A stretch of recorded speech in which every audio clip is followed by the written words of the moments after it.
about spider exercises and teeter-totters. These are two things to do on the bass. They're going to help improve motor skills and attention to detail. I hope that's worth it. I'm going to tell you a little tidbit at the end and then tell you about the next series that's going to be in this for the bass technique for beginners.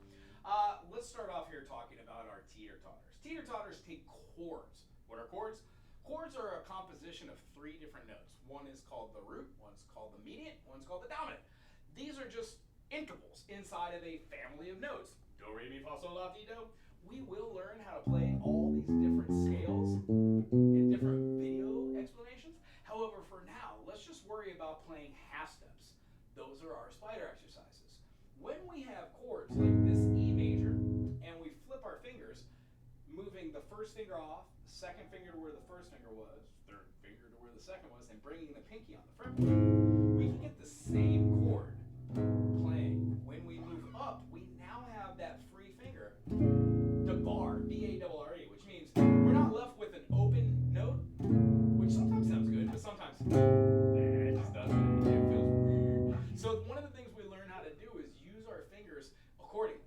Generally, our 2 and 4 finger and our 1 and 3 finger play together. So it looks something like this if we were starting off on the first fret of the E string. This is a 5 string. Don't worry about that pesky 5. Just go to that E string. Play with me here, right in the middle. First finger is going to pull through. If you have an E string, you're going to go all the way from the string to the base of the guitar, right? No pun intended, I guess. And then if you have a 5 string, like me, you're going to be playing the E and pulling down, well, not into your pickup, but pulling down through the string right into you fall right here on the back end of that string right below it. The concept behind this is when we get our groove going on, like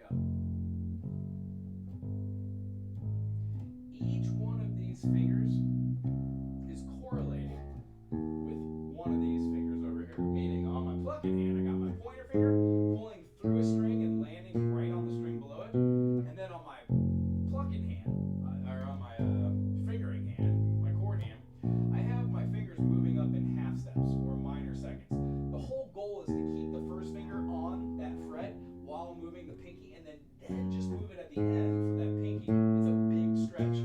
What this does, it gets your fingers used to making a huge stretch. If you're on island or been to Hawaii, you know this is a shaka.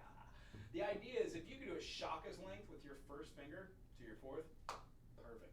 There are different strokes for different folks. You don't have to do it this way. It's just a way where your fingers get a little stronger independently. The reason why we do it with just the first finger, we get really, really good doing it with this first finger, so we get a little bit of speed, and it takes, the leadership role over here.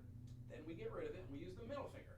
If you can do that same exercise that you just did with that first finger, but now you're plucking with your middle finger, the concept is the same. Eventually you'll go to your third finger, and yes, believe it or not, if you go to your pinky, even though you won't do this a whole lot, you will get stronger playing with that pinky. Now what it means is if you can play independently with each one of these fingers, don't you think in the long run it's going to make you more of an independent player with each individual finger, whether you use it or not? It's like a family thing. So those are spider exercises. They're the smallest increment in a half step or a minor second in the Western ear. When you do them, it's muscle memory, so your fingers get used to playing in the middle of the fret, not on the middle fretting. And it allows us to go backwards and forward. Now here's the beauty of it. When we play family of notes like C, D, E, F, G, A, B, and C, it gets a little boring if you do all those linearly, like in order. So what we do is we learn how to play like 1, 3, 1, 3, 2, 4, 3, 5, 4, 6. Pattern recognition.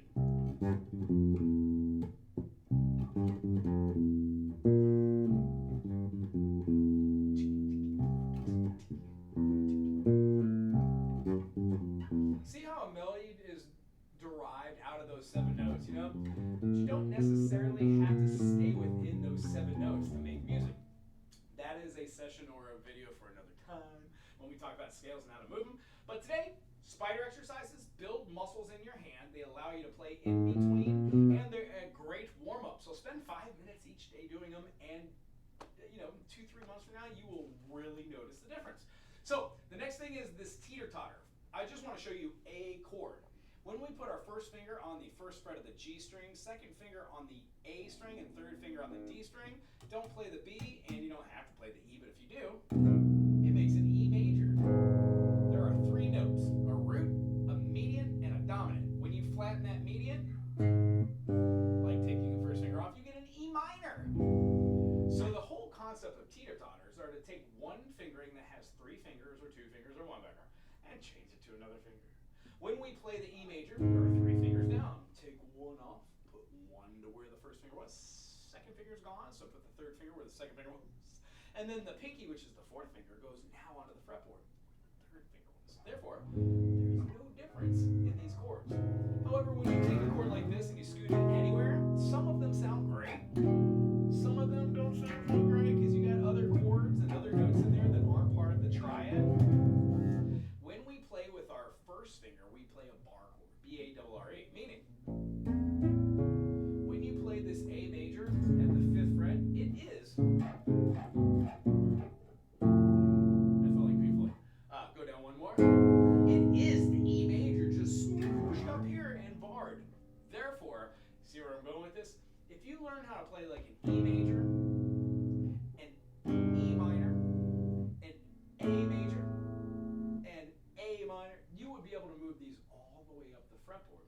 And honestly, the next big step is learning scales, realizing that each individual note in a 7-note scale has a sonority, major, minor, minor, major, major, minor, and then a diminished, and it goes right back to a major, the root, the 1. So we learn like what a song is a 1, 1, 1, and it's an easy way to communicate. Again, that's for another series. I hope this helped you get to a point where the bass doesn't seem so overwhelming. The lessons before this talk about the bass, how to look for the action to make sure the thing that you're playing on isn't the issue and why it doesn't sound good. The next thing is learning how to practice the practice of practicing, so you start getting a little bit more articulation and motor skills along with a little bit of vocabulary, and then you move through the progression. At this point, I would suggest getting an instructor or a teacher that's local, so one, you can help provide a job for somebody, and 2, you learn a little something other than what's on the internet and you meet somebody face to face, if you want to.